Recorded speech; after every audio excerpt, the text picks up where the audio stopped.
Continuing completed classics. Fulfilling failed franchises. Reinvigorating reviled rehashes. It's the follow-up Showdown!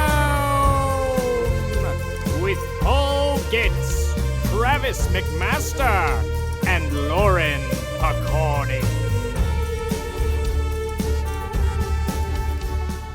Hello, kin! And yes, I know that was a stretch. Shut up, everybody. And welcome to the follow-up Showdown 2, Nerds in Quarantine, where we give worthy second chapters to stories that don't have them.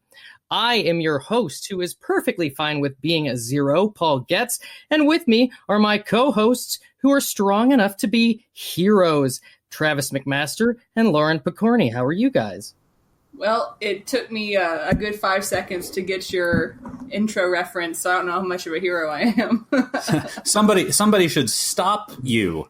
Damn it, Travis! I had more coming up. Sorry. Right. Don't throw to me then. Yeah. I asked you to say hi. Anyway, if this is the first time you're joining us, the way it works is we take a movie with either no sequel or a sequel that we wished somebody would have stopped and do our best. I know these aren't great. I know, to pitch a better continuation. Our guest today is our resident expert on bad Jim Carrey sequels, Ethan Edenburg. Welcome back to the show, Ethan. Thank you so much. I'm so thrilled to be here, and it was such an absolute joy watching Son of the Mask. Yes, and Kate. Well, he's introed it. It's fine. It's fine. I'm just getting ruined all over the place today. I think it's even more popular than the first one, so people probably already knew that. That's what we're talking about. Yeah, they probably don't know those references that are from the first one and not the second one. But right. We're also a stretch, I will admit. Yes, today's subject is the 2005 sequel to the 1994 Jim Carrey hit, The Mask, Son of the Mask. And thank you so much for being here, giving me a reason to finally see this movie. Yeah, delighted. Here. Same. Yeah, I hadn't seen it before either. Somehow I'd stayed away. I think it's weird that all of us haven't seen it. I mean, not that weird because it looked bad and it was 2005 and we were all adults, but just considering how much we all loved the first one, that they made a second one and we just went sight unseen. No, thank you. We all saw the trailer. Yeah, and the cast. I guess we haven't talked about our thoughts on the first one, but perhaps it can be assumed we all loved it. We're all Jim Carrey fans here. Classic. Yeah. I think it was, I was trying to figure out, because it's a close call. I think The Mask was my first Jim Carrey movie. Mm-hmm. Hard to say because, what was it? What else was up there? It was Dumb and Dumber, Ace Ventura was first in that same year. I remember very vividly, I saw all of these in theaters as a kid that year. Amazing. Yes, and I remember seeing Ace Ventura on my birthday. And had invited all my friends because I saw the trailer somewhere and was just like, I need to see that, Mom. That's my birthday plan. And that's going to be largely my personality for the next decade. So I need everyone to show up. Well, and she was a little bit horrified by it. The Ace Ventura, The Mask, a little less so. Is, I would say, the first, most family-friendly Jim Carrey. Yeah, that got put out there. Although it's very violent. Very guns heavy, very pro guns. Ultimately, guns solve a lot of problems. I mean, it was the 90s, man. It's like every movie had guns. And smoking. Just a lot of casual smoking. Yeah. Which only looks weird now. And in 1994, it was like, yeah, of course, adults are smoking. But now it's practically pearl clutching. I guess that's... Smoking. Mm-hmm. The Mask is smoking. Fuck, I ruined it. Yeah. One of those is keepable. You edit it down to one. The Mask was the first movie I saw in theaters. I think I saw it in theaters 4 times. Wow. Which is pretty remarkable considering the amount of power the average 9-year-old has in his family. That's true. I can't remember if I saw it in the theaters or not, honestly. My memory is not great, but I definitely remember watching it a bajillion times. Sure. Yeah. I was watching it at my grandparents' house. They had the official VHS, and that was always a popular one with me and my sisters. Oh yeah. The Mask stands with a 77% on Rotten Tomatoes, which I... Boo, too low. I don't know if I don't really agree or disagree with the Rotten Tomatoes score. That's nothing to me. Right. I judge all of it for following and adhering to it in any way. I mean, I could see watching this movie for the first time now and just being like, I'm not sure about this. Like, it definitely reads a little differently, you know, like, Stanley's like, ooh, I'm the nice guy thing is a very common thread heard nowadays that's like, you know, sort of like it's frowned upon and stuff, and there's a whole... I think the kids call it cringe. Yeah. So I can see why it got that rating now, but I do think it's too harsh. I love every inch of it for it just being a perfect platform for Jim Carrey to do his thing. That is what it is above all else. Were it someone else, I don't know how I would feel about it, because... Yeah, I think you do, Paul, because that's what we're here to talk about. We saw it with someone else. Well, let's hold on a second. Yeah. It's a completely different film in pretty much every way. But if I think what Paul's saying, which I agree with, is that if you cast someone else, even a really talented comedic actor in The Mask in 94, was it? Yeah. Like, it's still not half the movie. No. The whole thing is just elevating Jim Carrey's already dynamic performance. Yeah. And it's just superb. I mean, especially for a movie being so unique. You know, if you just like try to elevator pitch that movie, you sound like a frigging maniac. It's like, what the hell are you talking? How is that a good movie? That makes no sense. You're out of your mind. But watching it, it works. Yeah. It works in great fashion. I don't know. Big fan over here. I feel like if someone gave me the elevator pitch to The Mask before I saw it, I would continuously be saying like, oh, okay, I get it. And then they'd give me some new piece of information and I'd have to go, no, sorry, I thought I understood. I don't. Say that. Start over. Yeah. It reminds me, and I don't know if this kind of movie can exist anymore or can be made anymore. It reminds me in a lot of ways of Beetlejuice, in that the central character, it's arguable whether or not he's likable because he's chaotic and he's pretty violent once again. Yeah, but hold on a second. You're not introduced to him as the Mask. Right. I mean, you get to know him a little bit before, and he is a likable character. He's being like crapped on at work, and he's like he's kind of a shy-ish dude. Mm-hmm. He gets, I don't know.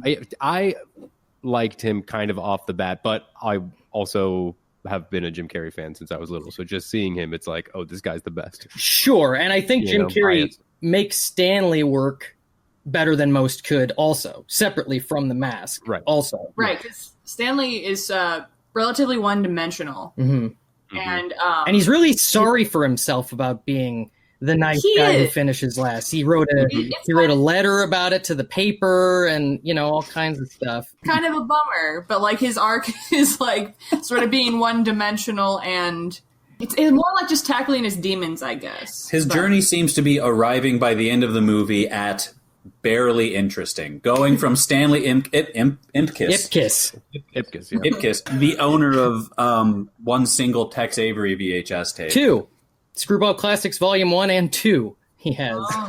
Well, yeah. That devastates anything else I was going to say. He's just an outsider. Information wrong. He's clearly like a weirdo who doesn't have, he doesn't have it going for him. He doesn't have game. He doesn't have mojo. He loves cartoons and his dog. Yeah. And he's not going to get promoted, and he's not going to get a girl. And I don't know. It just feels like you want to naturally root for him. And then, of course, I do agree when he becomes the Mask, there are both likable and unlikable qualities to that character. Well, and he's the one, that version of Stanley is what I'm comparing to Beetlejuice, in that, well, Beetlejuice has a little bit more going for it, but in both movies, you are waiting for that cartoon character to come in and do his thing, baby, and like how well it serves the plot or how likable he is, it sort of doesn't matter in comparison to how fun it is to watch him go off. Yeah. Now, which is really the magic of The Mask. I mean, let's all be honest. When you boil it down, it's seeing The Mask go to 100. Yes. Yeah. Absolutely. For the first time watching it this past time, I'd always sort of thought as The Mask and Stanley as kind of separate entities. Mm-hmm. Sort of like Stanley's not aware of totally aware of the repercussions of what The Mask does. Mm-hmm. Mm-hmm. But there was a line he said this time where he's like, The Mask, and he's like, this is incredible.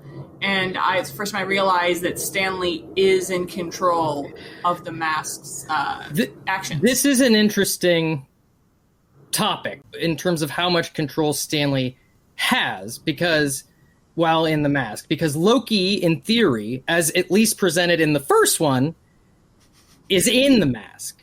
He's been banished into the mask. Right. So it's like a possession type. Yeah. But I think it is an important question to ask how much control Stanley has, because when he's in the mask, he's not appealing to Tina, who he very much wants to appeal to. You know, he's sort of, I mean, he's appealing when he dances, but after that, he comes on too strong. He's disgusting in a way. He's Beetlejuice-esque. Also, a specific point I wanted to bring up was the people at the auto shop do rip him off, but he lets them. He shows up and they say you need a new transmission and your brake drums are shot. And he says, "Oh, I wonder was an oil change." And then he immediately goes to sign for it. So he lets them do that. Then as the mask decides they deserve to have car parts shoved into them. So that's a pretty, it's hard to say if that's what Stanley wanted or if that was sort of a base level desire, you know, wrapped up in the Loki of it all. You know what I'm saying? Yeah. Like it's like the mask acts out Stanley's like maybe not exactly his wants, but the outcome of them. Like I don't think Stanley wants to rob a bank, but he probably wants more money. So the mask robs a bank and he has more money. Yeah. Etc. Yeah, and it is his bank, which also causes him, you know, stress as well. It's the bank he works at. Interesting choice. Yes. We will get right back to this topic of conversation, but I realize we need to do 2 Travis McMaster minutes on these movies. 2 Travis McMaster minutes. Are you ready, Travis? Well, we still have to formally offer it to Ethan, the guest. If you'd like to do the minutes, we always offer it to the guest now. If you want to recap the plots of The Mask and Son of the Mask. I'll do the second one. How about that? Do the mask, and I'll do Son of the Mask. Because there's no way I can get it wrong. That's how messed up it is. Okay. I love it. I'm excited for this. Okay, we got to split minutes. Okay, are you ready? Mm-hmm. And go. Stanley Ipkiss is a downtrodden, down on his luck, self-described nice guy who works at a bank, unlucky in love, unlucky everywhere else. And he finds in the water a magical mask that when he puts it on, he transforms into a green-faced goon with magical properties that are mostly funneled through like his Tex Avery cartoon Looney Tune filter. Then he goes on a series of hijinks and tears, terrorizing those who Stanley Ipkiss feels are dumping on him, like his landlady. And some mechanics, as we just mentioned. He then goes out to this the popular club of the night to dance and pick up women. He steps on some toes of some mobsters and gets into trouble with the law as he robs his own bank. Is that really what this movie's about? It's a movie about nothing. And then the mobsters want to get him because... That's your minute. That was tough. I mean, I don't know how much more plot there is. He falls in love with the woman who is the performer at the club. The most beautiful flower in the Coco Bongo. She's also the girlfriend of the head gangster.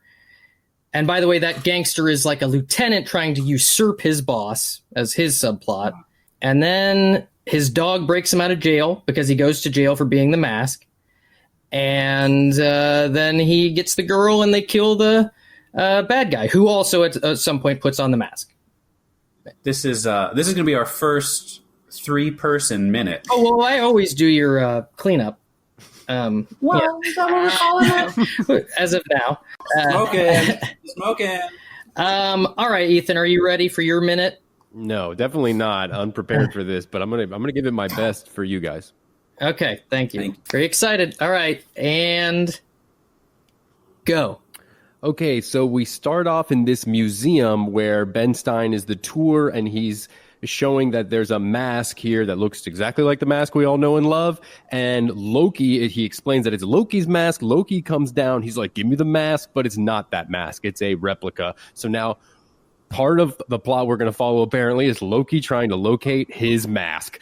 Then we meet Jamie Kennedy, who I think his name is Tim Avery, And Tim is basically a schmuck who has no likable qualities. He's a cartoonist. He is afraid of having a baby, and he soon finds out his wife is pregnant. He finds the mask, but I can't even remember how. His dog brings it to him. Is that how it works? We'll go. Yeah. Okay, great. So his dog randomly brings in the mask. One of many things that have no bearing in reality. It doesn't make any sense. There's no logic to it. It just happens. Most of the movie is like a big cartoon without explanation. All right. So that's your movie. Yeah, that was it. Oh, that was big. They go by fast. Yeah. Mm-hmm. Wow. All right. Yeah. As quickly as possible, what was left out is Tim is a cartoonist. I said that. Technically. Oh, yes, that's true. He's a drawer. I mean, I guess. He impregnates his wife while wearing the mask. Nice. So the baby is born of the mask, as they say, and is basically a cartoon baby. The middle of the movie is all about the dog trying to kill the baby in cartoonish ways because the dog is wearing the mask. Mm-hmm. And Loki going around trying to find who the parents of the baby are or who the baby is. Yes. Yeah, he's doing different like Lemony Snicket characters or whatever for as if anyone will recognize him. He could just be like, "Hi, I'm Alan Cumming." Yeah. Kind of like tie you up. I have magical powers. Let me look at your baby. Yeah. Jamie Kennedy doesn't like being a dad of the cartoon baby, but then does like it when the baby saves him from Loki. Then Loki kidnaps the baby to get his mask back, but then he bonds with the baby. So then the last thing is that Jamie Kennedy has to fight Loki for the baby. And then in the end, Loki makes up with his father and the baby and his parents are okay. And the mask goes with Loki. So the mask is gone. And if you haven't seen this movie, do not. Yeah. Atrocious. I mean, I think there's still more to say about what Stanley knows and doesn't know, blah, blah, blah. But there's so much to talk about. Perhaps we can leave that be and let the listeners decide for themselves. I just want to say two things. One, we see Stanley wake up like nigh hungover. Uh-huh. As if just like, Doctor, like the Wolfman or the Hulk or whatever. He wakes up with vague memories, but seems to be surprised by a lot. But then Lauren's right, in the alley after he uses the balloon Tommy gun, he does seem to have a moment of lucidity where he describes his powers that he has as though he is in control. Yeah. Also, as a side note, if you think that any balloon making person will make you a Tommy gun just because you're a 9-year-old and asking, they won't. Okay, well, in terms of the waking up of it all, the first morning he wakes up, and sure, it's arguable that it was a dream. That makes sense. But he's almost immediately confronted with the fact that it happened, because this landlord shot at him, and there's holes in the floor, and all that. And then he immediately turns around and goes, "Oh my God, I'm late!"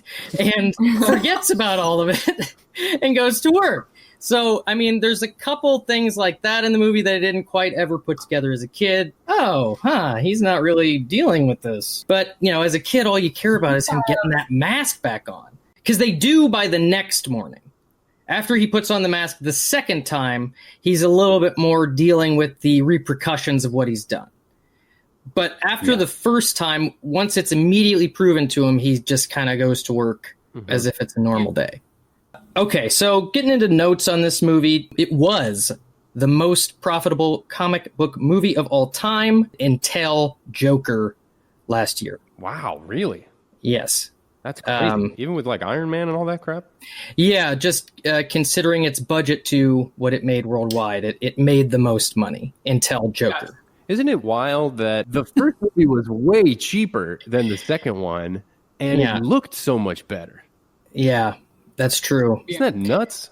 It was almost like they tried to up the ante in terms of their animation, but it looked worse for them doing so. If the money's in good hands, it goes a long way, man. Yeah, no, you're right. Really, really good. Sick. Even the totally CGI stuff of his eyes popping out and his tongue hitting the table, it still looks good. Yeah, it was really cool. And somehow they found the perfect balance, too, because it wasn't too much. Obviously, this movie the second one is riddled with crap CGI. But I feel like in The Mask, they could have gone overboard easily, and they did not. They had this really nice balance of, like, practical and CGI stuff, I guess.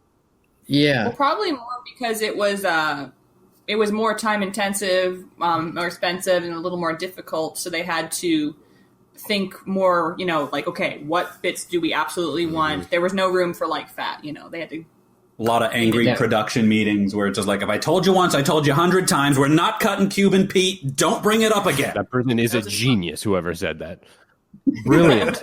The producers absolutely wanted to cut Cuban Pete because they thought it was too long and not funny. Ooh. And I cannot emphasize how wrong that is. It is still seen maybe this? my favorite sequence in the movie. It's in terms of the joy it brings me. Did they want to cut it after they had seen it, or like Yes, in the after they'd seen it. storyboard? They wanted to cut it, but it did so well with test audiences they had to leave it in. Yeah. Like every test audience loved it. Yeah, like the second that song started, I'm just like, oh, great, that's going to be stuck in my head for the next week. Yeah. Dude, Okay. the song, first of all, the song is exceptional. If you just listen to the song, it's awesome. Okay? Mm-hmm. Grade A songwriting, instrumentation, etc. But you can also watch that scene on mute and it's hilarious. Yep.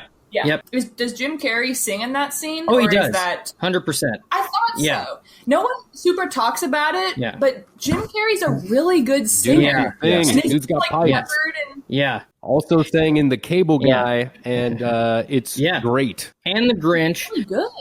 I just forgot until just now I didn't remember you had that. that I have The Mask CD soundtrack from 1999 or 1994 that I only requested for Christmas. Wow. Because I wanted Cuban Pete. Yes, it is So a great good. soundtrack in general. Every song that hits, as I was watching through it, I remembered like, oh yeah, this song cooks too. Dude, same thing with Dumb and Dumber, by the way. The Dumb and Yeah. Dumber soundtrack is amazing. Yeah. Get real. So the director of this movie, Chuck Russell, is a horror movie director by trade, or that is what he's known best for. Specifically, the Blob remake and Nightmare on Elm Street 3, The Dream Warriors. Surprising. Those are great movies. So, in 1989, when this comic book started being discussed as wanting to put into a film adaptation, it was originally supposed to be a horror franchise. This is what they were going for, and that is why they went to Chuck Russell. However, Chuck Russell, upon looking at the materials, decided he wanted to make it more family-friendly, and specifically decided he wanted to write it for Jim Carrey. Genius. So that guy made it what it was instead of the very violent comic book. Okay, so Mike Werb was the writer of the film. Okay. And he was tapped by Chuck Russell for his Curious George script that he was just sort of floating out there in the scene, I guess, and was eventually produced in 2006 in the Will Ferrell animated Curious George movie. So, And so that's where they got more of the family-friendly air to it, although it is pretty adult throughout, especially when compared to the second one. Is it PG-13? Yeah. PG. Wow. Okay. Surprising. And what I would say is maybe the grossest joke in the movie, the condom joke, the full condom joke, was improvised by Jim Carrey on set. He of course. had that in his... He brought that condom. Ew. I mean, when you look at his early stuff and his stand-up, I mean, he got pretty blue. He was pretty filthy. Ace Makes people Ventura... laugh. Yeah, I suppose that's true. He just went all out. Now, he was paid $450,000 for The Mask because it came out before Ace Ventura was released. Whoa, did not know So that. it wasn't a huge hit yet. Compared to, by the time he was making Dumb and Dumber, $7 million for Dumb and Dumber. Ooh. Yeah, I knew he So- got paid Wow. that for Dumb and Dumber, but I just assumed he made a lot more on The Mask. That's crazy. Especially for the amount of work he did on The Mask. That's what I'm saying. 4 hours a day in makeup, and I mean, just alone. Carried the movie. He's a champ, man. Like we Yeah. just watched the Grinch, and every time I watch it, I can't not think about what I assume was the nightmare for him filming that. Yeah. And like, He had to like Oof. train with a Navy SEAL, I think, for the Grinch. to like To deal breathe, with basically what basic- I feel like to be tortured. Right. Yeah. Tortured. Like calm Wow. the mind.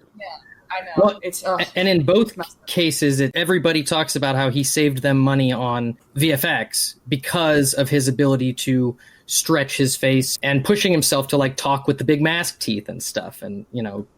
just going that extra mile. When you're watching him as Stanley Ipkiss, there's a few moments where I'm like, he's a little bigger than a regular person, especially in that era. Still funny. Yeah. Oh, it works. He's still giving it to you, yeah, in small ways. And just throwing a big mattress back there. Yes. Like he's able to pull off those lines with such expertise. It's incredible. Oh, the way he sharpens that pen. Oh yeah. Yeah, Checking? dude. Yeah. It's so good. Oh, yeah. Speaking of the visual effects, it was nominated for Best Visual Effects and lost to Forrest Gump, which I guess that was for the, footage that they put Forrest into.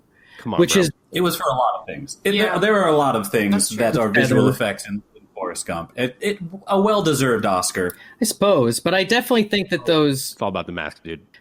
We're talking visual effects. I mean, not to mention, I assume Forrest Gump won other Oscars. So you got to give one to the mask. Yeah. Giving an Oscar to The Mask just because, what else is it gonna Yeah, get? exactly, Come man. on. Yeah. Yeah. And it looked great, and it still looks great. It's 2020. It does look great. It does look, and I would say it looks better than some of what was probably the most impressive stuff in Forrest Gump back then. Like the John Lennon clips, or where it's their mouths and it looks like, bad commercial mouths. I understand. You didn't even notice the most impressive part of the VFX in Forrest Gump because you didn't even see it. Damn. The visual effect, I mean. The most impressive one is invisible. The audience gets it. Oh, God. Travis. It's out for blood. Somehow, Jim Carrey was nominated for a Razzie for Worst New Star for this movie. Wow. Whoever I don't understand. nominated that. Did he win? He did not win. However, Son of the Mask won 3 Razzies. Yeah. Worst actor, worst chemistry, and worst sequel. Totally makes sense. I don't know how it could lose in any category. It was nominated for 8. I would be curious to know what was worse that year. Before I jump off of visual effects, a couple cool things to note. Practical effects. One, the scene where they're pulling the stuff out of his pants, the police. Practical effect in which they were cut off at the bottom and prop department was handing stuff up through the pants. Of course, love it. And then the other practical effect thing that I was blown my mind that this was practical, because it was the actual actor supposedly, when they hit the golf ball off of Dorian's mouth, when his mob boss hits the golf ball off his mouth. That was Peter Green holding the tee in his mouth for the shot, and it was a professional golfer taking the shot. Whoa. I mean, it looked real. So Yeah. I'll give it to you. That's great. And it was his genuine reaction, the audio. He deserves some credit. Yeah, that guy's a that. badass. Yeah. And I know he's listening. Oh, it's Son of the Mask. Maybe they'll mention me. Okay. Well, does anybody else have any other things they want to say about the first one before we move on? But I also had the movie tie-in comic book, which contained the deleted scenes. And I was young, I didn't understand what that meant, so I didn't know what to do. Every time I watched the movie, I'm like, but where are these scenes? Yes. I have these same comics, so I know what you're going to say. You know what I mean? Yeah. So there's the opening scene with the Vikings putting the mask in a box, talking about Loki. Glad they cut it. I've seen it. It's dull. And then the other scene where Peggy, the reporter, after Dorian puts the mask on, he throws her into the printing press herself, and the front page, printed in her blood, is about her murder. And it's a picture of her face smashed, and it says reporter dies. Damn. Yeah. Yeah. You can find it on YouTube, I think. Yeah. It's on the DVDs and all that. I will find it on YouTube. They supposedly cut that scene specifically because they hoped to bring Peggy back in the sequel when they were. Did they? Yes. Travis, you're hilarious. Chemistry's off today. The chemistry's off today. Happy to be here. I just want to express my genuine love for the entire film, for the soundtrack, for Cameron Diaz, for Richard Denny. You know what? I'm really glad you said that, because both he and Peter Riegert and whoever plays Doyle, the cops, they bring good. a lot of hilarity, but specifically Richard Denny, more so than I ever really thought as a kid, this time works so well. He's so likable, and he's a little bit he's really just Stanley with a little more confidence. It makes perfect sense that they're friends. Yes. And his voice is awesome. I'm kind of surprised that guy doesn't get, I don't see that guy more. I have some information on Richard Denny because when I thought about the sequel, that was the first thing that came to my mind, where I was like, I need to see more of Richard Denny in the sequel. And then I just Googled Richard Jeni and found out that he is not around anymore. I don't know if you guys know about that. Oh, that's sad. I went to his IMDb just to see what else he was in, and I just saw that he died at 2007. 49. Yeah. Oh, damn. 2007, I believe, of suicide. Oh, no. Shot himself. Oh, that's Yeah, Wow. very sad. He might have had like schizophrenia, I think, some sort of mental disorder. Very sad, but hilarious. His stand-up specials are hilarious. If you haven't seen them, go watch them. And he just absolutely destroyed in The Mask, and I wish that he was in more stuff because I'm a big fan. He does, and he's the type of character in The Mask who could wear on you in lesser hands, but he's very likable in every scene. Even up next to Jim Carrey, he's still funny.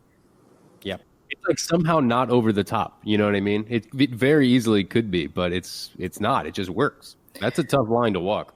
The original ending of the script, I guess, before they changed it, was him getting the mask. I mean, it already ends with him going after it, and Milo gets it first. But I think it ends with him putting it on in the original script. Oh, that's cool. That's fun. Yeah. But speaking of Milo, my goodness, what a dog. What a dog. And as a kid, of course, that worked, but I'm blown away by how talented that dog is. Mm-hmm. Was that Wishbone? No. Looked like Wishbone. I don't think so. Yeah. I don't know. No. Same exact make and model. He's so incredible, and specifically the character is so incredible of Milo, that it makes me a little bit mad now watching it, mad at Stanley.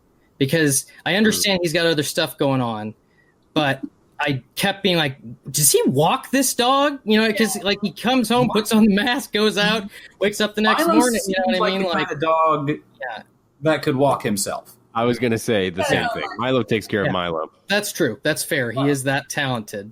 Milo do him. Well, I guess really the only point I'm really mad, first of all, he really lets him lick him, but he doesn't do a lot of petting him. He just says, good boy a lot. But also when he yells at him when the dog's jumping and he goes, put some effort into it.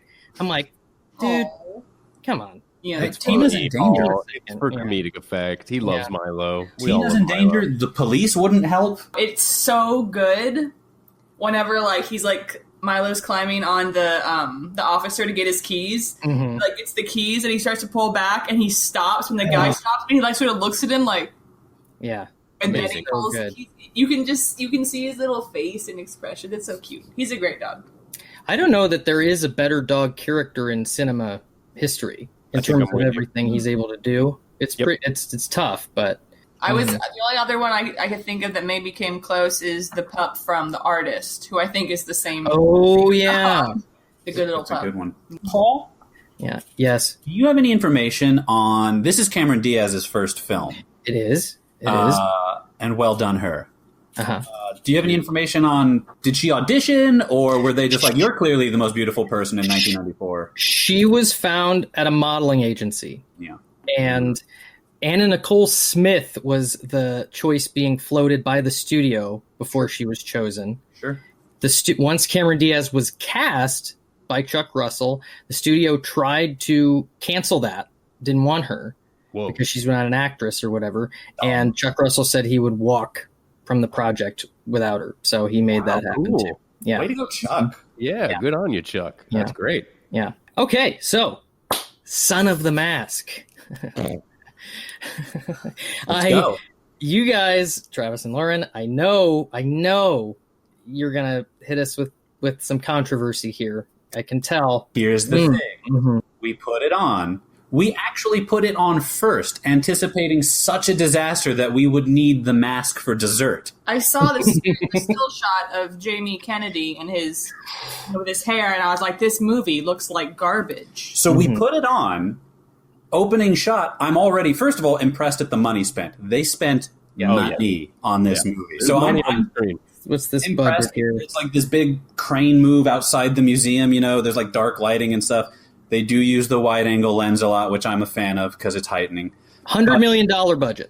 And it shows. Yeah. None of that went to Jamie Kennedy. He did it as a favor. $2.5 million. Good for him. Jamie Kennedy.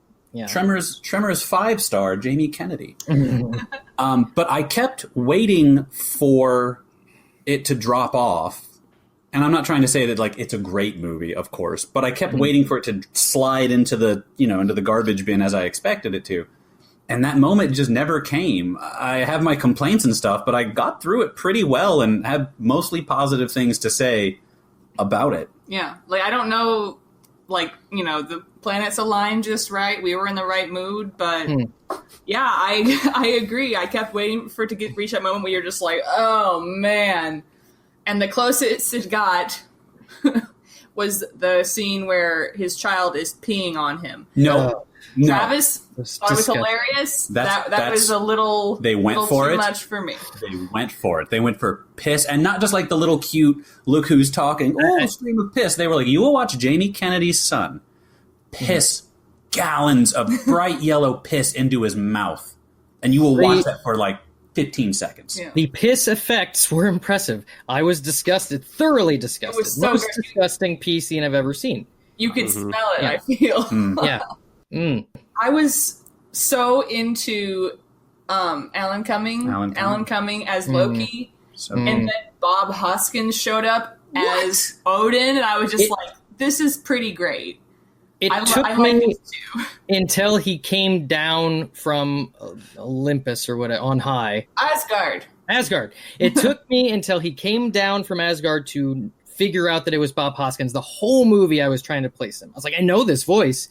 Who is it? And then as soon as he showed up, his stature is what did it. I was like, Bob Hoskins, I recognized him right away. Maybe it's just because we like literally just watched Hook and Roger Rabbit, but I thought it was fun. The whole movie was fun. The weirdest thing about this whole experience for me was I not only not irritated by Jamie Kennedy's mask persona. Oof. I actually really liked it, and then this is shocking. Oof.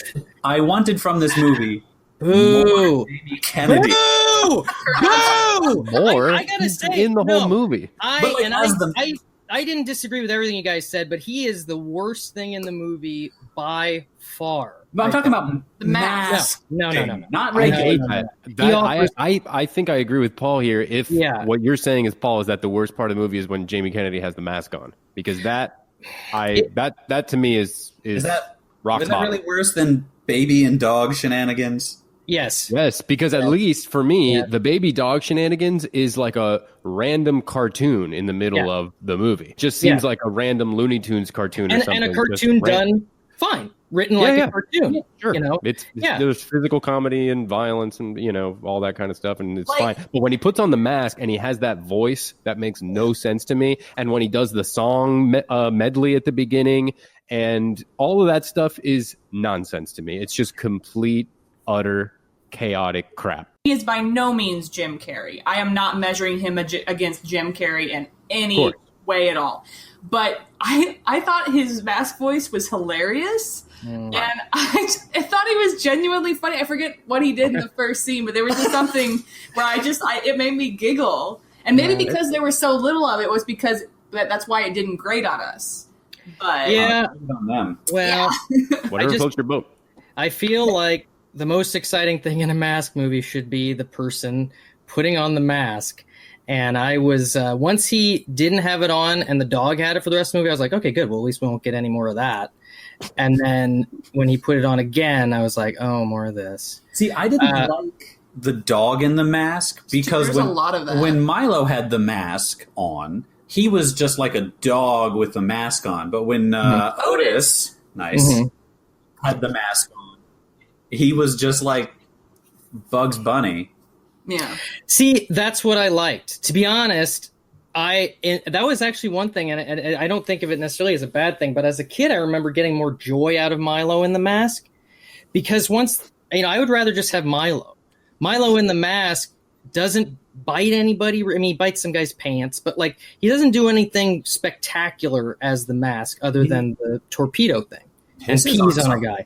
Yeah. Right. Which is a dog thing. That's not it's also a very, very small part, right? In the first one. So it's like, this movie, why does the freaking dog have the mask for so long? It's ridiculous. Yeah. And by the way, I'm not even trying to say the dog in the mask is great. It's just compared to Jamie Kennedy in the mask, it is fine. But I don't want that. I don't want either of them in the mask. My biggest gripe with the cartoon second act of the dog trying to kill the baby, which is like the full second act. It's way too long. And the baby bouncing around the house and stuff. And the baby just looked awful. No, 2005, that was perfectly chronological. It doesn't, but you compare it to how the mask effects look, it doesn't. Well, but the mask effects is like a wolf head or a skull. It's not like the entirety of the being for minutes at a time. I agree they went in a little hard on the baby. It's a lot of baby for new baby technology. It just looks really scary. I think they wanted it to look like cute and funny, and it just, for me, ended up looking creepy, scary. I don't want to watch this. I am not necessarily suggesting people rush out and watch this movie and that it is much greater than it is. I mostly want to express the quiet surprise with which I enjoyed this movie. I will agree that it's better than I thought it would be. It has a 6% on Rotten Tomatoes, and I've seen higher scores for what I would say are worse movies. I think for what it is, which is essentially a kids movie, front to back. It is a kids movie. Yes. And even more so than The Mask, which appealed to kids, of course. But this was, toys on toys on toys. And they give him the car, the cartoon car at the end and all that kind of stuff. This was, for what it was. Yeah, I wasn't, I didn't want to tear my eyes out necessarily. No, I've seen much worse movies. Let's say that much. It wasn't like some train wreck. I mean, it's fast paced. And somewhat entertaining as far as unpredictability and, physical jokes and stuff like that. Like, it had a bunch of stuff going on for it. But I think I just get a little testy or upset when I know that upwards of $80 million were spent on something and this is the result. It's like, we're better than that, people. Let's come together and make something substantial. I mean, I don't know. Just the fact that Jamie Kennedy's character, for me at least, didn't have any likable qualities to him. I agree. Yeah. Why am I going to root for this guy? I want his wife to divorce him from the beginning. I want his wife to divorce him. Like, at least with the first one, like we were talking about, they tried. They tried to make him like a likable dude. I do think it's interesting. Like in the first movie, the consequences are things like the mob might kill you. Whereas in this movie, it's like Stephen Wright doesn't like your cartoon pitch. He waits for 2 full years for that concept. That dude, it's laughable. After that's the part that upsets party. me, man. Plot wise, it is. If you actually just sit down and think about what's driving the plot in several ways, it's a disaster. Well, and because it's a Loki baby, I thought they might do something like, oh, it's an accelerated pregnancy. But they go, it's 9 months. And then the next time you see the baby, it looks like it's a year old. So nothing's changed in my job. I'm doing the same thing. I think this movie did exactly what the people who raised and contributed $100 million to, I think it did exactly what they wanted it to do. I think I agree. Lost $80 million? Yes. I think that they did want it catered more to kids. And maybe, I don't know, maybe kids who watched that, at the age we all watched The Mask, we're like, ooh, yay! Maybe I have not. literally never heard a single person of any age even admit to having watched this movie. It's true. In terms of how much I would think it might appeal to kids, I've never heard of it appealing to kids. Like, you know what I mean? I don't know that anybody saw this. No one saw it. Yeah. For sure. Because I will say, I think the main thing here is overcomplication. There's no reason to have all these moving parts with Loki and with his job and with the dog, and just, boil it down. Give us something to care about, and then let's ride the ride. And in terms of trying to accept it for what it was, I started getting hung up on stupid things like the rules, because it's like, oh, okay, it's a sequel to The Mask. Ben Stein's in it, talking about Loki, blah, blah, blah. So my biggest gripe with the dog versus the baby arc is that so much of it happens during the day, and The Mask doesn't work during the day. That's a key rule. Is that part of the first one? He tries to use it during the day. Maybe it works on dogs during the day. Maybe. Okay, maybe. I'll give you that. That's a stretch. What else you got, Paul? They even have Jamie Kennedy wear the mask at the Halloween party, and then it falls off of him in the morning. By the way, how do you go to sleep wearing the mask? Let's just talk about that.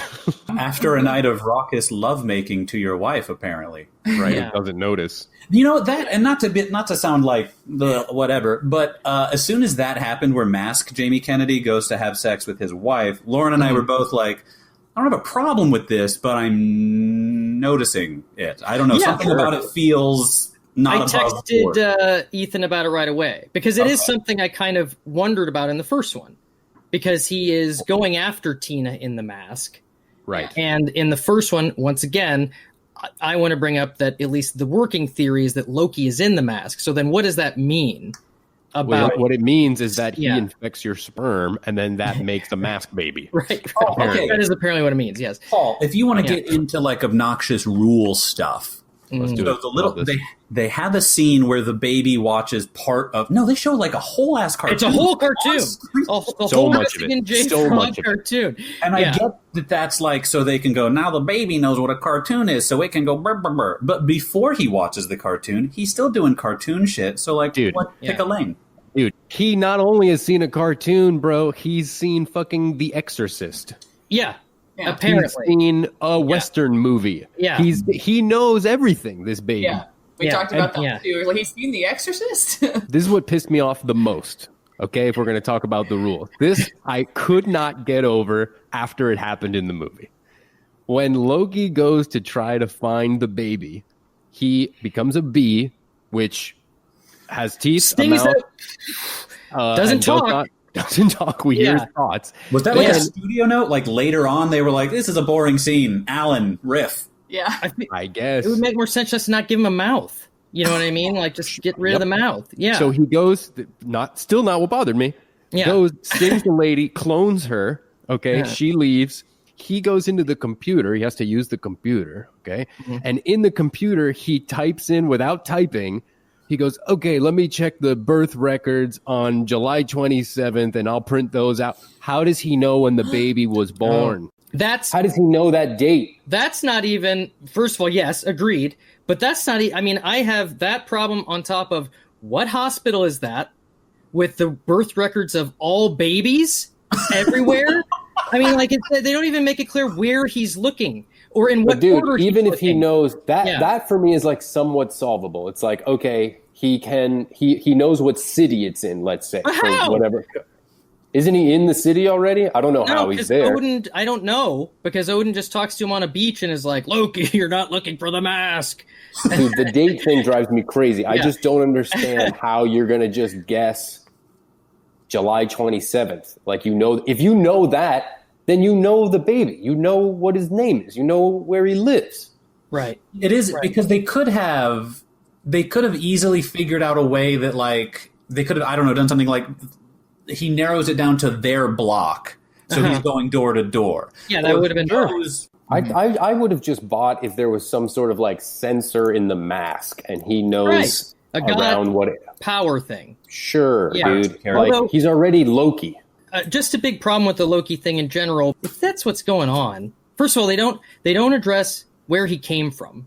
You know what I mean? At the beginning, when Ben Stein's like, No, he's just he there. buried him underground, he goes, "No, he didn't." And then it's like, okay, so then what did happen? Because where were you the whole first movie? You know what I mean? Like, what is this? Why is this happening at all? And By the way- and why'd he make the mask? If it's a Dude. problem he doesn't have the mask, why'd he make it? Where did That's exactly what I Yeah. was going to say. What is the point of the mask? They don't even talk about that. Yeah. Why does he have that? He makes his face green and muscular without the mask. Right, exactly. Why would he need the mask, bro? Yeah. He's the guy with all the powers. He's Loki already.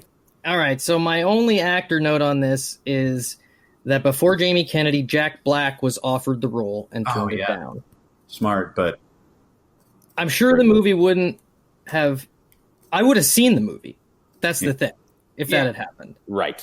I would have Yes, gone and and seen the movie. It would have made more money for sure, but Yeah. it couldn't have been that much better, No, I mean, you know? as we said, the what works about the mask is Jim Carrey. You know what I mean? It is a Right. Yeah. Jim Carrey vehicle, and the rest of it could Mhm. easily fall short in other hands. Well, listen, I don't want to be a Yeah. schmucktard over here, but I have a pod in 16 minutes I got to do. All right, well, let's hear your pitch and then we'll go on as needed. This will put the color back in your cheeks, my friend. Okay, as per typical Ethan style, I don't have something thought out. But like I mentioned earlier, what came to mind right away is what I'm going to give you. Okay, if there was a Mask sequel, the first thing I thought of was the last scene of The Mask, like you were talking about, Paul, where Richard Jeni jumps and tries to get the mask. Because I personally want to see more of him. Like I said, I love his character. So for me, obviously, you got to get Jim Carrey. I feel like if not, the movie probably doesn't work.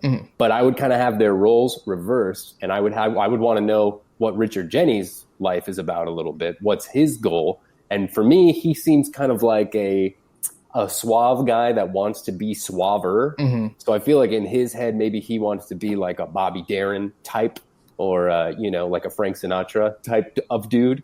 So I would want it, because then we still get the like club sequences, no, you're right, where he's like becoming a star with the mask, and then of course getting into some trouble probably with the mob, because there's like Frank Sinatra mob ties in history. So I figure he can, I don't know, either accidentally or like on purpose as the Mask, kill some mob dude and then have to like figure that all out. And then maybe for backup at some point when he's trapped, we get Jim Carrey back. Sure. And now he gets the mask, either Milo brings it to him or whatever, and saves the day. And then they like destroy it, because I probably don't need another sequel. And I think that's like the lesson that we should learn, instead of, because he throws it away at the end of the first one, which like, is kind of saying that lesson, which is like, you don't need this thing to be the potential, to reach your own potential, like it's in you the entire time, etc. But I think to really hammer it home on the second one, we should destroy that fucking thing. Yeah, the finality to it, I get like that. Yeah, so it's The Mask 2, frigging I don't have a Friend good title of the for Mask. Friend of bad title, honestly. It is but, bad. Well, yeah, okay. But some sort of like swinging in Vegas. Mask's best friend. The Mask takes the mob, or the Mask in Vegas, or like the mob in the first one. This isn't more mob. Right. I don't know. Well, anyway, that's pretty much where I was headed, with some sort of Ocean's 11 vibe with Richard Jeni in a bigger role. He'd be a funny looking mask face, I think. Yep, I think so too. It would work. Okay, so then let's real quick get your answer to these questions, and then we'll move on to another pitch. Should this movie have a sequel? The Mask. Yes, I'm going to say yes, because again, I love the film. It's very superhero, but in a really unique, cool way. All these superhero movies have sequels, and they're typically successful. Plus, it's a huge comedy. So yes, I will say it should have a sequel, but obviously nothing like the actual sequel. 0%. I'm going to say no, just because I think the arc is pretty full. Yeah. And I think going back to it undercuts it, and I think that picking at it anymore just raises more questions. Yeah. Fair enough. Yeah. I was laughing because I like the idea that Paul, who loves The Mask and loves Jim Carrey, it costs him nothing to say I would love to see I'd go. It could be a great sequel, but he's just like, no, thank you. Don't attempt. I mean, typically, to defend Paul, I do think, we can all agree, right? When a movie is really good and they make a sequel, it's so rarely as good or better. You got to leave whatever it was as is. But in this case, just because of the, for me at least, like superhero like element of it, I could see a franchise that is good. Like there is something in there. It's still around. Yeah. They clearly, I feel like, meant for there to be a sequel. Yes, I think there should be a sequel, just because I'm always willing to roll the dice and maybe get a Shrek 2. Right. I just Austin Powers 2 also. It's like a big weird comedy, and it works. And it's interesting because I said yes, and you said no, Ethan, to Dumb and Dumber 2. Right. Yes. But Dumb and Dumber. Yeah. Well, the reason I feel that way about Dumb and Dumber has nothing to do with like superhero action movies. Like it doesn't have that franchise capability, in my opinion. It's just this like lightning in a bottle. You got the perfect actors, the perfect script, the perfect improvs, the perfect everything. was just encapsulated in that movie. And for me, it's like, that's a clear, just gold standard of don't touch it. Just let that fucking shit be, because it's perfect. Other questions, sequel or prequel? What's the sweet spot if you're going to do it?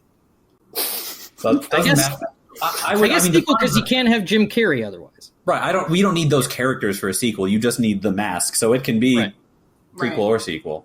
Right. Put someone else. You can Star Wars it. Yeah. Plenty of fun to be had in history with the mask. Yeah. That's what I was going to say. Yeah. That's what I was going to say. Yeah. Funny, like World War II era. Yeah. God. Yeah. Where the zoot suits and stuff would be a little bit more, appropriate. Okay. So I guess, I don't know how we're going to get your vote, Ethan. You get one vote and you can't vote for your own. But let's try to get these pitches out and see what happens. Oh, okay. Yeah. Go. Mine's really fast. I'll go first. This is like my first pitch that I've not written down. I don't know where I'm going to go, but I'll let you know as soon as I can. My idea is a prequel. I really, again, liked Alan Cummings as Loki. Mm-hmm. So I was picturing him in like the 1920s, 1930s, like Prohibition era. He really digs the party scene. Like, he's like, oh, these people are crazy. Like, I'm going to hang out here for a while. He's just having fun partying. Maybe like at a party, he like makes himself look like a cartoon character, and a young cartoonist is like, I'm going to like take this idea back to here. And that's how you get like the style of... I'm going to draw that. Yeah. It's like the that's cool. early Mickey Mouse, Looney Tunes style thing. I do like that. Yeah. He was there before the inspiration was there. That's great. Right. Yeah. So he like inspires it. So I just thought it'd be fun to see him having a good time. If he has the mask, someone steals it from him and hides it. If he doesn't, he's there because he's like he's looking through time to find his lost part of himself or treasure or whatever the mask is to him. Yeah, I would say just put him in through all kinds of eras. Yeah. And maybe make the story about the creation of the mask. That'd be mask origins type of thing. That makes sense. It's definitely taking the best part of Son of the Mask, which is Loki, for sure. And a compliment I will give to Son of the Mask that I kept saying to you, Ethan, and it seemed to charm me a little bit more than you throughout, was the cartoon bits. There were what I found to be very funny cartoon bits that just got me left and right. Yeah, like I was just mad at the movie. Yeah. So it was hard for me to give it an inch, but I agree those are the best parts of the movie. Yeah, and they would work well in a cartoon. Also, the writer of the movie, never written another movie, but was a writer on Cat Dog and Ariel Monte. I like Cat Dog. Yeah. So, great. Cartoon background. Yeah. Okay, that's a good pitch. Yeah. Thank you. Yeah. All right, Travis, you want to go next? Ethan, do you have time? I don't want to... I'm not great on time, but I don't want to keep you is all. I guess I just mean I don't want to rush. So... Oh, yeah, sorry. No worries. I'm going to rush. Hit it! It's going to be like E.T. So it's going to be a group of young, diverse children living in Edge City, like within the city part. And they are all in a little after-school club, and they are artists. I haven't quite landed on what, either like dance or music, something that would really lend itself to zaniness later on. And they want to win this talent show. Bye, Ethan. Anyway. Just keep... Well, I'm no, just gonna right. keep It's going. for him. Yeah. He's not coming back. Okay, great. Then I can relax. So these kids are going to kind of be scattered to the winds. Their folks keep telling them like they need to focus on not their art and on their futures and stuff like that. And they kind of have the sense that they're not going to get to like be part of their cool art club anymore. Mm-hmm. But there is, of course, a school talent show coming up, and they think that if they can win the talent show with their like communal art project or whatever, then maybe their parents will see that they're serious about this and that is their future. Mm-hmm. Okay. Then they find the mask wherever, I don't know, an alley or something, the river. It's just like they're all going to take turns using the mask. It's like their secret. They found this mask, and they're going to use it for the talent show. Because they're like, oh, and we can dance better, or our music's, whatever, it's the mask. They do crazy stuff. They'll definitely win. But of course, they start using it amongst themselves for their own precocious, needs. Like, I'm going to impress this guy I have a crush on. I'm going to put the mask on and go do whatever. Or I'm going to go win the big game over here. I'm going to put the mask on. Drawing the attention of the U.S. government, which is aware of it. And they want it for its potential military powers, as a weaponized mask. Okay, got it. So they don't know where it is or who has it, but because these kids keep using it in public, they're like the government in E.T. kind of zeroing in on them. Okay. And getting ever closer, which, the kids become aware of and stop using the mask. Then on the night of the talent show, they're in a bit of a pickle. But if they don't use it, maybe they don't win. And This is what Ethan was talking about before. The theme of this movie is you're good enough. You don't need the mask. So they don't use the mask. They're going up there. They're killing it in the talent show, just being themselves. But they notice, like in the auditorium or whatever, there are government agents coming in and like standing by the exits. So they realize, use the mask or don't, you're not leaving the building until the government gets the mask. And then we're going to get a cool distracting scene where the parents take the mask and they each take turns wearing it, causing a chaotic cacophony of mask antics in the auditorium in the school, getting all the agents involved and stuff while the kids make their escape. And they're like throwing the mask to each other, kind of playing keep away. Oh, nice. I like that. So as far as like fun mask bits, I wanted to put this mask in the hands of these young kids, because rather than see them do Looney Tune stuff, I was thinking they could do like anime stuff. Like there's other kinds of live out their own dreams. Live out their own, each of their own personalities, what they like. Exactly. We're going to get to see a little bit other kinds of art, and then when the parents have it, that's when we'll get to see the kind of cartoony style more from our generation, maybe some Nickelodeon stuff. The after the credits, I thought that it would be after everyone learns their lesson and the government guy's boss helicopters in, and he's like, "All right, well, what's the deal with this Operation Mask?" And he's like, "Well, these kids have the mask. They have this mask, and it gives you magic powers, but I can't find it because their parents won't let me have it. But I've got this tape of the talent show." And then the FBI or whatever guy is like, "What are you, stupid? This is a kid's talent show because they have green paint on their faces. This is what you're wasting our time and resources with. You're out of here, Johnson." Probably. And then the kids are all like tittering, and then they have the conversation about how they're good enough and they don't need the mask and it's dangerous. Nice. That's a blast. Thank you. And a very different direction to take it than you might think. I couldn't think of a fun title though, so it's just called The Mask 2. Sure. All right. You're always the one who takes that. the just two, but okay. Before I get to my pitch, I want to say a couple things just to tread back over old ground because we had to rush into stuff. One, I don't hate Jamie Kennedy in general.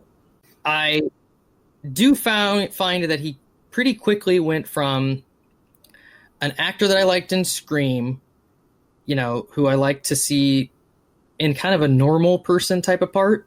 He jumped from that into, I have a sketch comedy show where I do characters all the time. And I never really got behind him doing characters. I don't think that's his thing. But he thinks it is. Because you don't have to explain, because I absolutely know why people don't want to watch Jamie Kennedy.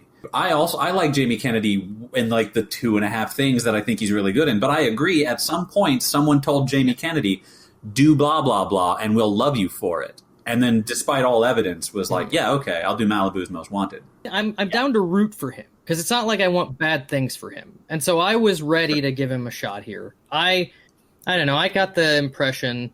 I know he was at least trying something with his mask persona. It having to be compared to Jim Carrey didn't help, certainly. But in his human persona, I really felt like he just seemed like he didn't enjoy making them. Yeah. He doesn't have enough heart.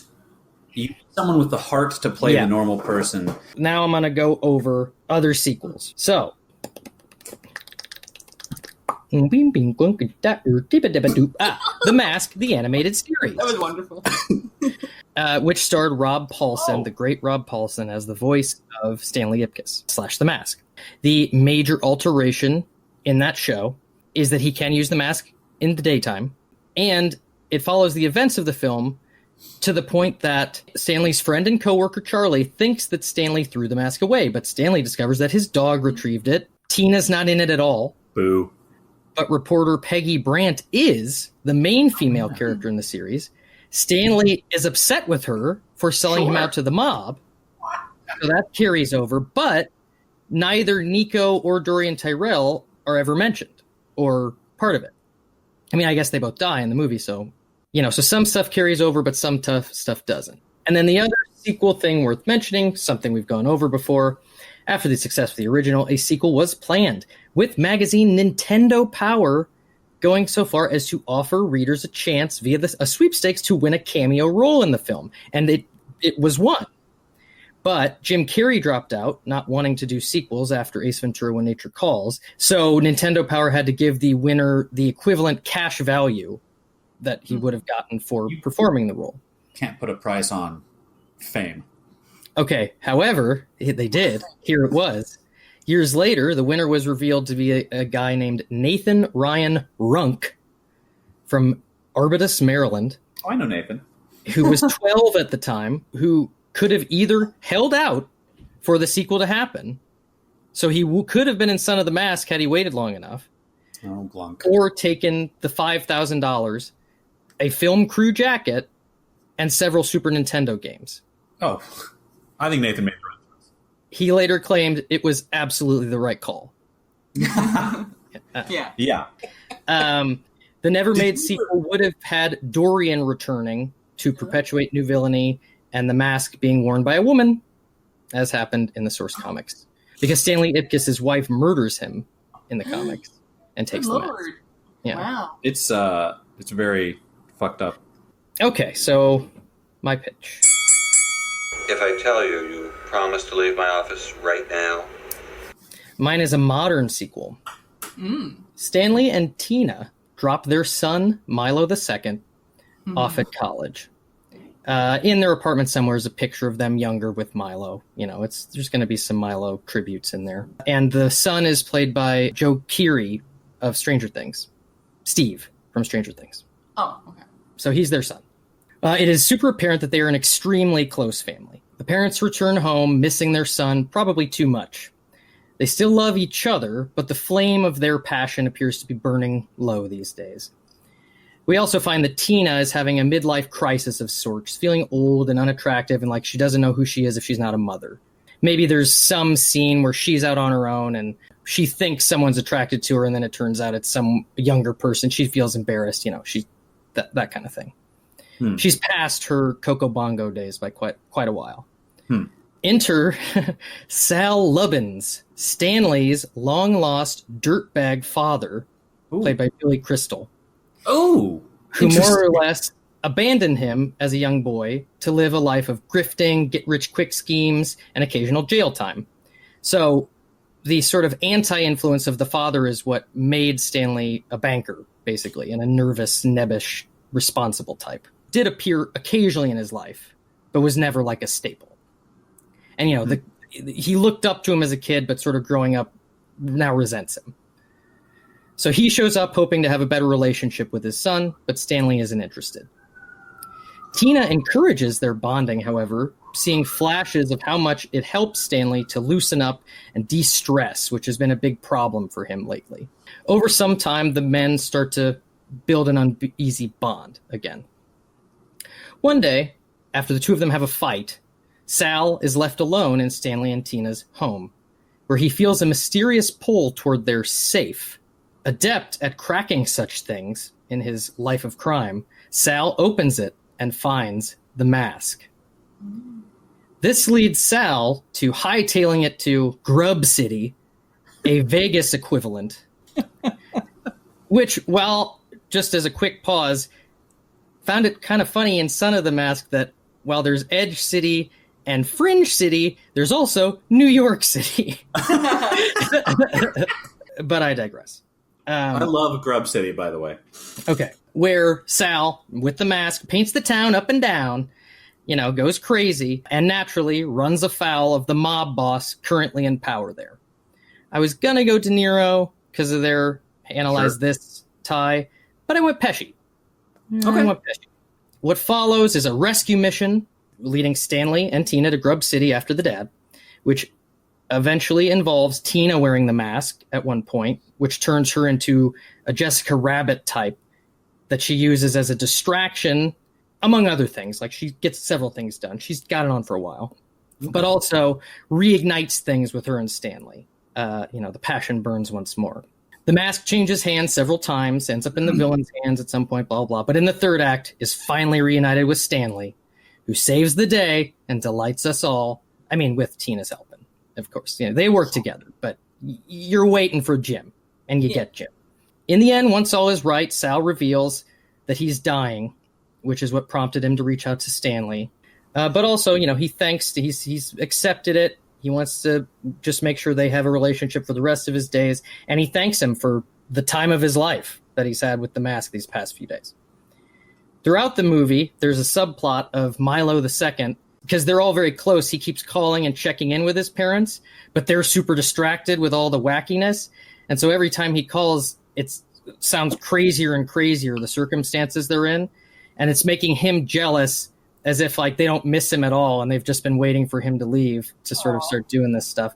So when they return home, they find him waiting there, waiting to confront them. And then they like embrace him and they're just so happy to see him and all that stuff. And then they're like, sorry, you know, we just had to go help your grandpa. And he's like, I have a grandpa? And then, you know, they all meet. And then in the end, just as a little button, the It Kiss family donates the mask to a children's hospital, where they warn them to use it with caution, but also for great fun. That seems tricky. Irresponsible. Well, I think that the caution letter would be pretty detailed. I don't think that we'd leave it mysterious what it's going to be used for, but just sort of, you know, let the kids live out their dreams. Yeah. Sure. Yeah. I like that idea. That's really nice. But yeah, you have to be like, you have to have like someone in charge of distributing the mask. And Yes, absolutely. It would need to be, and not in some sketchy nurse's hands or anything. It would need to be made up. Maybe there's an arc throughout that you know who this kind person is that they give it to at the end. Type of thing. Yeah. Oh, that'd be neat if there was like a character who kept popping up that you didn't know what their deal was, but you trusted them. Anyways, I don't think it's easy to come up with a good title for this. Son of the Mask is really it's a better title than any of these titles have been, but I call that The Mask Legacy. I mean, I don't know. That's interesting because because you went the other way with it. Yeah. Fatherhood. And yeah. Thanks. Yeah. Well, I could have had more for Tina to do. I know. I mean, I get it. I like paying tribute to who she was in the first one without making that everything that she is. Mm-hmm. I think she's going to do some other stuff, but you know, it also sort of complements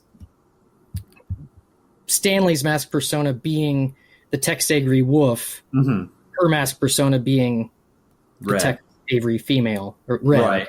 Which I like because I feel like her introduction in the first one, she's supposed to exude Jessica Rabbit. You know, she's got that red dress. So that's cool. I like that. I don't think that she would be like, you know, I think it would help her to feel attractive or whatever, but I think that she would also be using it to like beat guys up or whatever. Oh, sure, yeah. I guess I wouldn't want to see her, you know, like Elizabeth Shute, like Back to the Future 2 style. You know? No, well, I mean, she's scene, and then she's Cameron Diaz. She's gonna be all over this. She's part of the rescue mission. She's heavy in the beginning. She's heavy. You do want to see her in the mask, though. Of course. Yeah. I want to see her all the time. Okay. Well, I'm trying to give these in like one line pitches to Ethan to see if I get his vote. Okay. So votes, totes, my goats. What was Ethan's? Was Richard Jenney. Richard Jenney, he gets the mask, and he's like kind of the Bobby Darin kind of. Then we got Mask Prohibition via Lauren. Like it. Then we got the Mask 2 with the kids.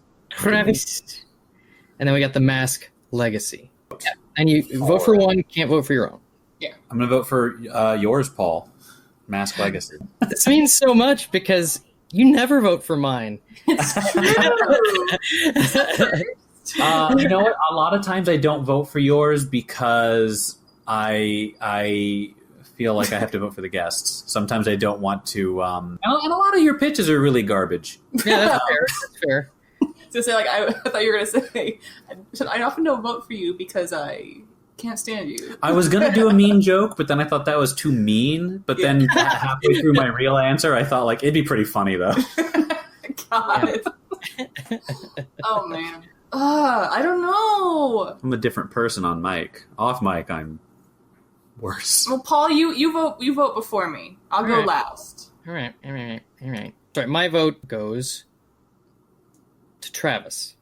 It's nice to say that. And It feels nice to hear it. the trailer would really have to grab me, and the cast, Well, yeah. if I knew it was coming in real life before I knew I would like it. But The cast is harder because they're kids, and I don't know Right. a bunch of kid actors. So, but I did have, like, for the parents, I sort of had, like, Randall Park and Regina Hall were the two that I thought of because I'm like, they're funny and they're very heartwarming. Oh, so it's me now. Still, yeah. Ugh. So is it because all of the options are so juicy to you? Yes, it Or- literally okay. is. Okay. Like I'm really on. Like I'm really stuck between you and Paul's pitch. I know he brought Billy to the table. That's I could so easily see him in that mask makeup. Yeah. He does characters and stuff. It's hard to beat. Okay. But vote for mine. Well, by a very thin margin, I am going to vote for Travis. All right. Sorry, fellas. Where's our partner? Well, this is a win for Travis of the season. A rare victory. And it tastes as sweet as I thought it would, as I knew it would. Yummy, yummy, yummy. Now the skies are sunny. This I'd is also like to take this opportunity to announce my retirement from this podcast. Hey! All competitions of any kind. Well, this was great. Now let's get into Unsung Heroes. Hit it, Ball Jr. Unsung Hero. I have one. The first one. Okay, go ahead. I really, I'm always so struck by the one thug's face who he hands a poodle, and it like he's like, sorry, the poodle's out. How to get put down? And his face is so sad. Like every time I'm like, oh, he looks genuinely sad. That poodle like disintegrated. They are definitely on my list, those goons in general, because there's also that wonderful moment where he hands it to the first guy, and the lady goes, wow, and tries to take it, and he yanks it away. Yeah, that was funny. I have a whole category of unsung heroes sort of like that. Basically, people that are fulfilling a different role before they're taken up by the magic of the mask. So that's one because they're ready to hurt him.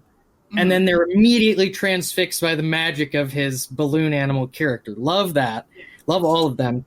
Also, the drummer, who he spins around and then he looks at his suit real quick and then starts drumming. Just struck me as so funny when these guys in suits got different colored suits and all of them went, whoa! Like it was a Pringles commercial.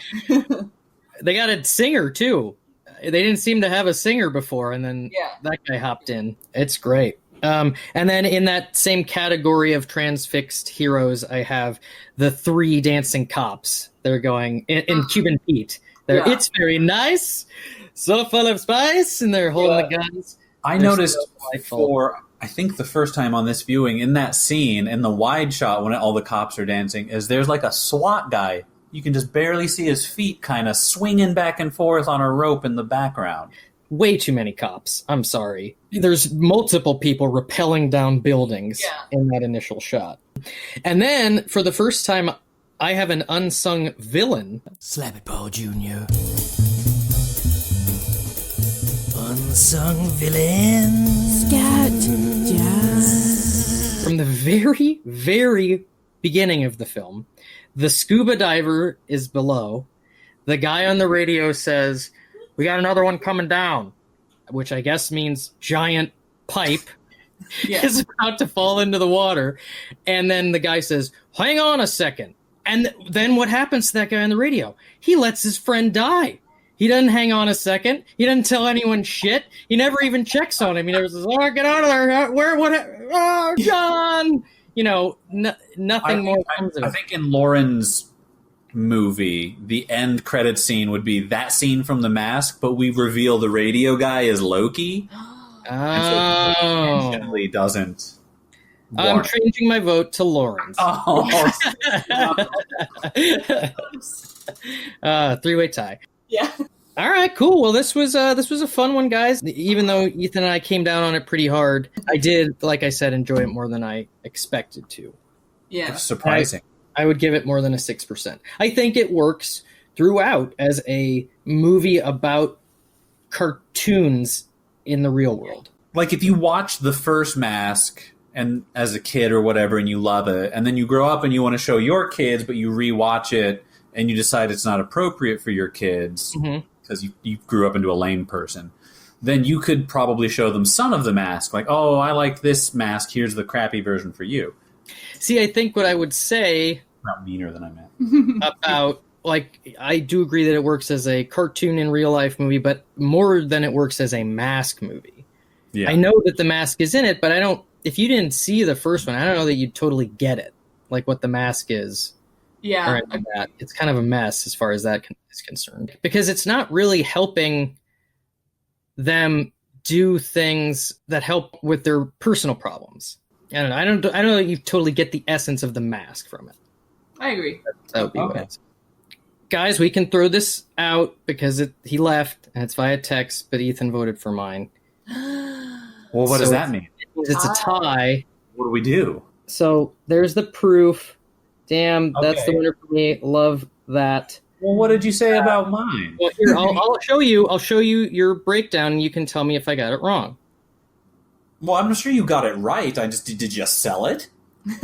I said a group of kids find the mask. It's like they're E.T. The government wants it from them. They want to use it for a talent show. See, that's... What? Nothing. Continue. It is correct. It is correct, but there's no zazz to it. That sounds so Hallmark. Of course he voted for yours. I think Jim Carrey would have gotten it for him either way. Did you say about the anime? I said we can throw it out. You know what I mean? We've already recorded you as the winner. You need a win. I don't need... And you deserve a win. Anything. Okay. Except maybe some ice cream. Well, wait. What do we do in ties? I didn't think of a tiebreaker for this one. Okay. You know why you win? Because you had 2 different versions of a mask costume as a kid, and I only had one. Are those pictures going to go up on the old the gram? Yeah, that sounds fun to me. I have a kind of it's a story. For the talent show in elementary school, the year after the mask came out, I got a bunch of kids and older kids and even staff to be the cops, and I did Cuban Pete for the talent show. Oh my God. The maracas and all that kind of stuff. Yeah. So cute. Do you have a video? Do you have that? I don't have a video of that, but I have pictures. Okay. I'll get you those eventually. But I do have a video of the year before that when I did an original Ace Ventura sketch, which also had elementary school staff and other kids in it, where I played Ace. That sounds amazing. Maybe I'll save this for when we do Ace Ventura: Pet Detective Jr. Or not. Oh, geez, wow! I didn't expect such. I remember your description of it. It sounds so ghastly. Yeah, but I, for one, had to see it, even though I knew it would be bad. No, I mean, whatever. I'll watch it. I'll watch garbage. I don't care. Well, I have a new plug. Oh yes, of course. Shit, I always forget. I don't always, but I often forget plugs now. Any plugs? Officially have a website. It is lolascustomfunkos.com, and you can also follow me on Instagram at lolascustomfunkos. I've been on it. It's an easily navigatable website. Yay! And for you, Travissimo?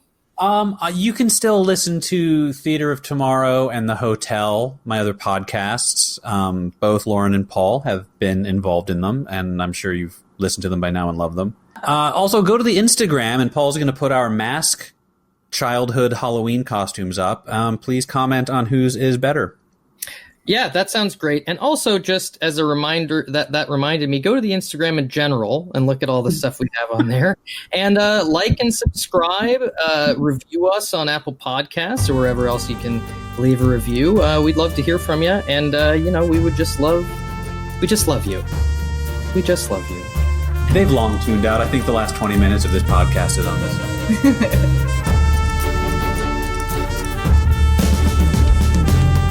On the next follow-up Showdown. A throw down the gauntlet episode. The movie we're talking about today is 2009's Avatar. Our guest is a returning all-star of the show, Mario Kali Moon. I am going to say I hope James Cameron does better than all of us. Oh, God, yeah.